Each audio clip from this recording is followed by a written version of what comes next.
그때 당시 이군 감독님이 누구였냐면 김성근 감독님. 정말 죽는 줄 알았어요. 진짜. 그다음에 6차전에 가서 네. 비가 너무 많이 오고 이 아웃카운트가 하나 남았어요. 또 어떻게 심판들도 어쩔 수가 없어요. 이 경기를 이제 아웃카운트 하나 남았기 때문에 진행을 해야 되는 거예요. 네. 마지막이라고 생각을 했죠. 아. 팬들한테 좀 잊혀질 것 같은 느낌이 들었죠. 네. 지푸라기에 잡을 심정, 뭐 벼랑 끝 이런 심정으로 또 한 번에 또 훈련을 계속 시작을 했죠. 네.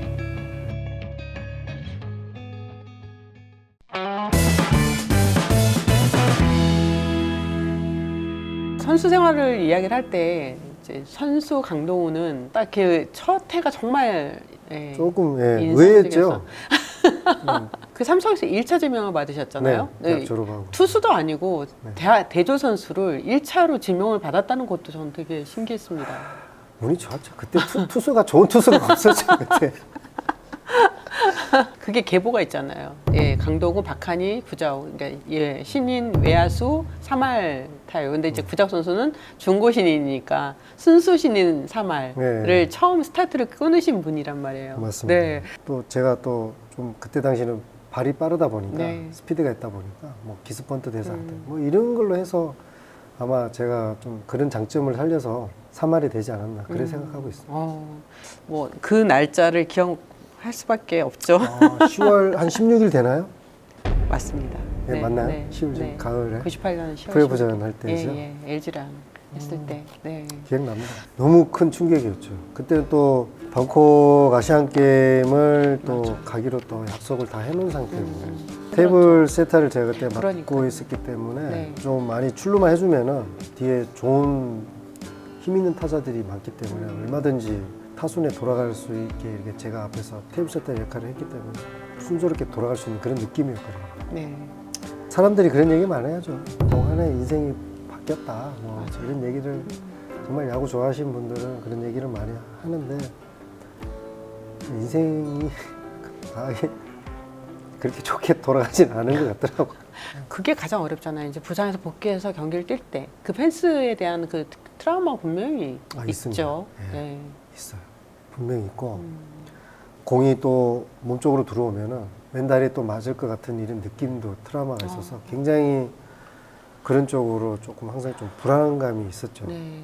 그냥 수술은 했고요. 네네. 근데 근데 수술하고 나서 다리가 너무 아팠습니다. 재활하면서 그때 당시 난 할 수 있다, 할 수 있다라는 거는 언제든지 마음속에, 가슴 속에 있었지만은 네. 한편에는 이러다가 끝나는 거 아닌가. 그렇죠. 네. 왜냐하면 발이 빠르다는 이 장점을 갖고 있는 선수인데 발이 또 느려버리면은 아무 장점이 필요가 없잖아요. 그래서 여러 가지 생각이 있었지만 또 그런 부분에 대해서 좀 긍정적으로 또 생각한 게 또 잘 또 이루어진 것 같았어요. 네. 2000년 막판에 복귀가 됐었죠. 그렇죠. 그때 네. 한 10경기 정도 경기를 나갔던 것 같았어요. 어떠셨어요? 설레고 떨렸죠. 네. 네. 타석에서는데 공이 안 무섭던가요? 뭐 그 전에 뼈를 깎는 고통을 느낄 정도 훈련을 했어요. 그때 당시 이군 감독님이 누구였냐면 김성근 감독님. 정말 죽는 줄 알았어요. 진짜. 너 어디냐? 예? 보고 싶다. 보고 싶다. 야구장으로 나와라. 경산이잖아요. 네. 그럼 대구에서 되고 있다가. 들어오는 거죠, 경산까지. 그때 당시 그 이군 매니저님이 있었어요. 그분이 이렇게 또 야구 출신이라 네. 배팅볼 해질 때까지 어. 배팅을 친 기억이 네. 있어요. 그러니까 펑커 쳐주시고 네. 이제 선수한테 배팅 연습 시키고. 네, 정말 이 손이 네. 제 손이 아니었어요. 장갑에 이렇게 피가 묻을 정도로 그 정도로 혹독하게 훈련을 시키는 분인데 그렇게 훈련을 하고 나면은 다 추억이 되고 다 남더라고요. 저의 한계를 느끼게 만들었죠. 이 정도도 할 수 있구나 라는 거를 그 김성근 감독님 그때 당시 한번 심어줬죠. 네. 그래서 2001년 이제 김웅룡 감독 네, 맞아요. 김웅룡 밑에서도 감독님. 열심히 네. 또 2002년에 130경기를 출장을 했어요. 그러니까 네, 이제 맞아요. 복귀해서 그 이제 제 이전의 모습으로 돌아가는 그런 상황이었던 거죠. 그치, 2001년도에 복귀하면서 좋은 기억들이 있었는데 끝내는 2년을 쉬고 나와서 그라운드에서 또 뛰기가 다리가 너무 또 피곤했던 거죠. 네. 피로골절도 오고 여러 가지 등등 좀 몸도 많이 아프고 그래서 조금 2001년도에는 조금 어려운 그런 시기가 있었고 그러면서 몸이 적응되면서 2002년도에는 또 옛날 모습을 좀 찾아가는 그런 모습이 또 있었습니다. 그런 시즌이 있었어요. 그러면서 이제 삼성이 창단 첫 한국 시리즈 우승. 아, 네, 맞습니다. 일부는 데도 계셨고, 네. 네, 반지도 받고. 재밌었죠. 2002년도에는 네. 그때 한국 시리즈 하면서 제가 그때 또 1차전에서 또 홈런을 또 역전 홈런을 치면서 그런 또 과정들이 있었어요.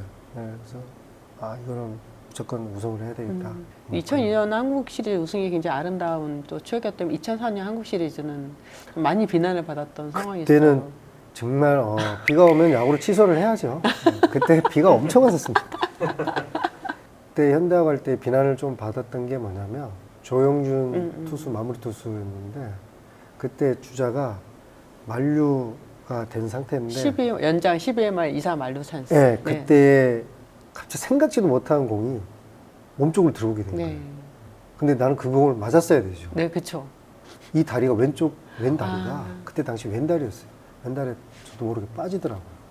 본능적으로. 네, 그래서 맞았으면 경기가 끝난 끝났는데. 경기인데 다리가 옛날에 다친 다리라 굉장히 좀 불안했던 게 계속 남아 있었던 거였죠. 그러면서 좀 안 좋은 기억이 있었고 그다음에 6차전에 가서 네. 비가 너무 많이 불어요. 그냥 공이 안 굴러갈 정도였어요. 제가 땅볼을 쳤는데도 그 공이 안 굴러갈 정도였고 비가 너무 많이 와갖고 이 아웃카운트가 하나 남았어요. 또 심판들도 어쩔 수가 없어요. 이 경기를 이제 아웃카운트 하나 남았기 때문에 진행을 해야 되는 거예요. 그때도 또 마무리 투수 조영준 투수였어요. 또 슬라이더였어요. 천개 좋은 결과가 안 나오죠. 네. 그래서 그런 때 비난을 많이 받고 좀 많이 속상하고 좀 그런 시기가 있었던 것 같습니다. 2005년도에 선동열 감독과 뭐 마찰이 있었어요? 선수를 하면서 뭔가 불편불만이 제가 있었던 것 같아요. 선수는 아마 못 느낄 수도 있었지 않았나 이런 생각이 드는 것 같아요. 근데 지도자들은 코치들 보면은 눈에 보이잖아요. 지금 코치 하시니까. 그렇죠. 바로 그런 거죠. 네. 제가 그런 게 보여지지 않았나 그러면은 그게 마찰이 있었다게 하기에는 좀 저는 조금 그런 건 아닌 것 같은 느낌이 있어요. 왜냐하면 이제 그 이후부터는 이제 트레이드 인생이 시작이 그렇죠. 되거든요. 뭐 트레이드는 분명히 누가 얘기를 먼저 꺼냈겠죠. 네. 그때 당시 김동주 선수가 국제대회 나가서 인류에서 헤드퍼스트 슬라이딩을 했나 하다가 어깨를 다친 것 같더라고요. 그러면서 두산이 좀 급하면서 이렇게 트레이드가 된 것 같은 그런 기억이 있습니다. 두산, 그다음 기아, 그다음에 하나. 이렇게 네. 3번 트레이드를 경험하셨네요. 그렇죠. 제일 충격이 어떤 트레이드였어요? 삼성에서 두산을 갈 때가 제일 힘들었죠. 네. 눈물도 많이 흘렸고 그때는 뭐 좀 생각지도 않았지만 받아들여야 되는 입장이에요. 그래서 그때가 좀 제일 충격적이었고 두산에서 하는데 굉장히 몸이 많이 아팠어요. 네. 뜻대로 생각대로 또 잘 안 되고 또 집에서 있다가 또 혼자 생활을 하니까 또 생활도 잘 안 되고 먹는 것도 또 잘 안 되고 해서 여러 가지 조금 힘든 그런 경우들이 많았던 것 같아요. 하나로 트레이드 됐을 때가 이제 거기서 사실 많이 좋았습니다. 기록도 그렇고요. 그렇죠. 그때는 이제 마지막이라고 생각을 했죠. 팬들한테 좀 잊혀질 것 같은 느낌이 들었죠. 지푸라기도 잡을 심정, 뭐 벼랑 끌 이런 심정으로 또 한 번에 또 훈련을 계속 시작을 했죠. 트레이드 되는 순간부터 그때 김희식 감독님이 이제 정말 열심히 한 이유는 딱 하나예요. 그 분은 이 선수를 데려왔으니 이 선수 우리 팀에서 어느 정도는 해주겠지라는 그런 계산이 쓸 거란 말이에요. 분명히 트레이드 할 때에는. 근데 그분의 눈을 속일 수가 없는 거죠. 그러면은 제 스스로 훈련을 해야죠. 그 분의 눈을 속일 수가 없으니까. 그럼 가만히 있으면 이게 얻어지는 게 아니거든요. 계속 연습하고 스윙 돌리고 하다 보니까 그분의 이제 눈을 속일 수가 없는 그런 상태가 됐는데 딱 그분이 한마디를 해줬어요. 저한테. 제 마음을 굉장히 편하게 해줬어요. 너 1년 동안 안 뺄 테니까, 한 타석도 안 뺄 테니까 너 하고 싶은 대로 한번 해봐라. 이런 저한테 말씀을 하셨어요. 그 말이 정말 제 마음을 편안하게 해줬어요. 그래서 타석에서 들어가니까 여유가 있더라고요. 그리고 이제 믿음이 저한테 주어진 거죠. 예, 그러다 보니까 더 악착같이 하게 되고 더 뭐 벼랑 끝에 서 있는 그런 느낌으로 계속 경기를 하고 뭐 훈련을 하게 된 것 같았어요. 2011년도에는 경기 출장수 133경기였어요. 팀 내 타자 고가 1위였고, 네. 홈런도 13개 네. 치셨고, 38살 나이에 도루를 17개를 성공시켰거든요. 그때도 하나 팀이 그때 밑에 있는 팀이라 고찬 선수가 좀 해줘야 되는 그런 느낌세 여러 선수들도 좀 따라오는 이런 느낌도 받기 때문에 나이 먹은 선수들이 저렇게 해줘야 기회가 얻어진다는 그런 것도 있을 거고 네. 밑에서 어린 선수들이 아 저렇게 나이 먹은데도 저렇게 뛰어다니는구나 그 본보기가 돼서 그런 선수들도 나중에 나이를 먹게 되면 또 흉내를 내는 선수도 있을 거고 네. 그래서 그냥 뭐 힘들면 빠지고 그게 아니라 인터뷰할 때만 팀을 위해서 그게 아니라 진짜 몸으로 보여줘야 된다는 거죠. 네. 그래서 조금 힘든 게 있었습니다. 네. 2013년도에 이제 팀을 나오게 됐잖아요. 서산에서 훈련하다가 네, 이제 맞습니다. 결국은 방출 통보를 받게 됐는데 그게 마지막이라고 생각이 들었어요. 아, 그럼요. 아. 느끼죠. 아마 선수들은 서서히 느끼기 시작합니다. 서서히 느끼면서 충격 아닌 충격이지만은 생각을 하고 있었기 때문에 마음의 준비를. 예, 뭐 그런 거는 어느 정도는 받아들인다고 봐야죠. 그러면 그때 나오면서 다른 팀을 찾아봐야지라고 생각하셨어요? 아니면 이게 아, 끝이구나. 그거 있었어요. 아, 있었어요? 있었습니다. 김기현 감독님 있잖아요. 아, 그러니까 코치님이 감독님한테 전화를 했어요. 아, 나오면서 당시 NC 얘기했어요. 예, 네. 한번 더 야구를 하고 싶은데 그러니까 감독님이 상황이 있겠죠. 뭐야 미안하다. 지금 팀이 나이가 있는 선수들도 있고 우리도 어떻게 해야 되는데 너까지 이렇게 하기에는 좀 미안하게 됐다 이런 말씀. 아닙니다, 감독님. 네, 알겠습니다 하면서 그 후로는 이제 내가 운동 그만둬야 되겠다 그런 생각이 있었죠. 네. 지금 참 여러 감독들을 선수로도 만나고 지도자로도 만났는데 정말 인상적이었던 감독이 있다면 누구였어요? 선수 때는 네. 김희식 감독님. 아까 그 말씀해주신 거. 네. 네. 그게 너무 선수 생활하면서 나를 너무 편하게 해줬던 거였죠. 확실한 주전이 아닌 이상은 모든 선수는 다 그거를 한쪽에 가슴에 다 안고 있는 거예요. 네. 그래서 항상 불안한 거죠. 네, 네. 그런 느낌이 항상 참 없지 않아 고마운 있죠. 분이시네요. 네, 그래서 감독님한테 조금 죄송스럽기도 하고 얼마 전에 8월달인가 잠실 나오면서 봤는데 너무 많이 좀 야위해지시더라고요 몸이. 네, 그게 좀 너무 안타깝더라고요. 네. 그러면 지도자 생활하시면서는요? 지도자 생활하면서는 김태형 감독님 네. 저를 혹독하게 또 가르치고 네. 뒤끝이 없어요. 아, 그래서 막 이렇게 호통을 치세요. 분명히 잘못한 부분이 있는 거예요. 예, 그러면서 하고 나 뒤돌아서면은 또 언제 그랬냐 식으로 그런 식으로 또 행동을 하기 때문에 코치가 그런 걸 갖고 잘못한 부분, 잘한 부분 이런 거를 갖고 있을 수가 있잖아요. 네. 그러면은 소신껏 행동을 못 할 수가 있거든요. 형님 뭐라 하고 그다음에 소신껏 해라. 그러고 또 돌아서면은 또 그거 갖고 또 말씀을 안 하세요.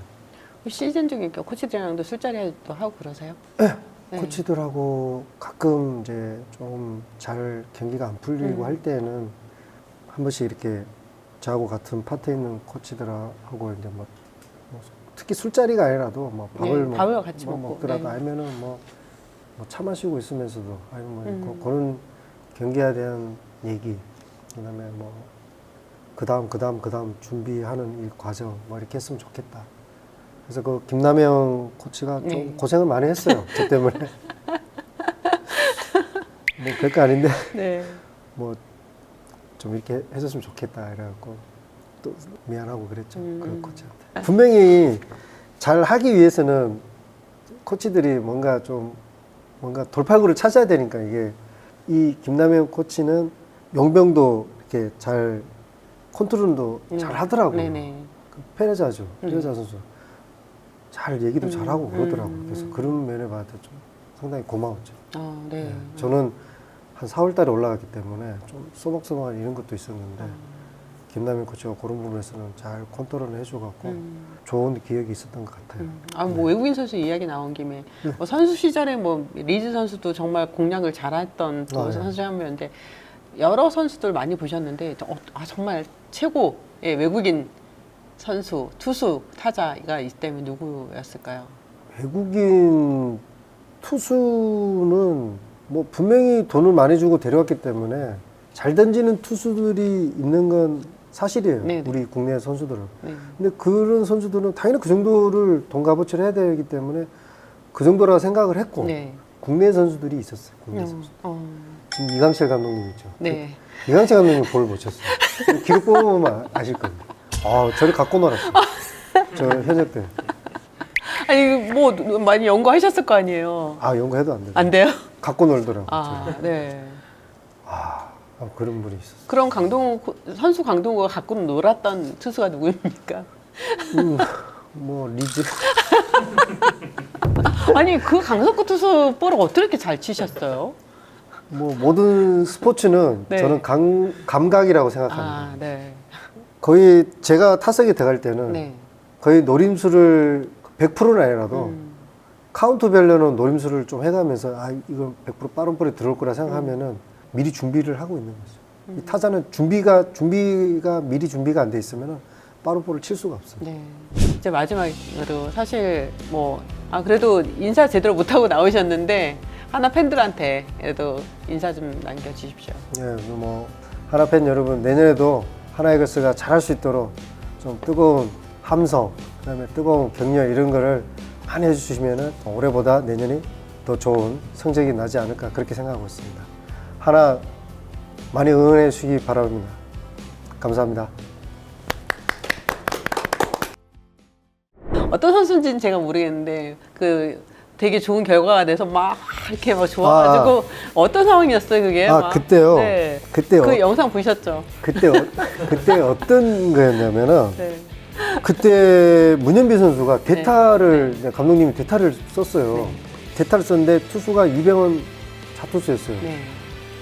감독님은 스키스 사인을 낸 거죠. 네네. 그럼 저는 감독님이 스키스 사인 낸다는 걸 상상도 못했던 거예요. 대타로 들어갔기 대타 때문에. 들어갔는데. 네. 근데 감독님은 감독님 생각 오늘 이 게임 잡아야 되겠다는 뭔가 이렇게 강한 게 있었는 것 같더라고요. 제가 밖에 나가서 피드백 해준 게 바깥쪽만 보고 있어라. 네네네. 바깥쪽으로 자투수는 몸쪽으로 치기 어려우니까 바깥쪽으로 꼭 적극적으로 오면은 나가야 된다. 저는 그런 말을 한 것 같았어요. 갑자기 스키 나왔는데 성공이 된 거예요. 근데 나도 모르게 펜스 울타리를 맞아요. 제가 손바닥으로 네네. 친 것 같았어요. 네. 근데 그걸 또 누가 카메라를 잡아. 결과가 모든 걸 아름답게 만들었네요. 자연스럽게 이게 뭔가 된 것처럼 된 거죠. 네. 그래서 뭐 다른 분들이 막 전화 오고 막 야, 너 너무 좋아하는 거 아니야? 나도 모르게 이렇게 표현을 한 거예요. 네. 네.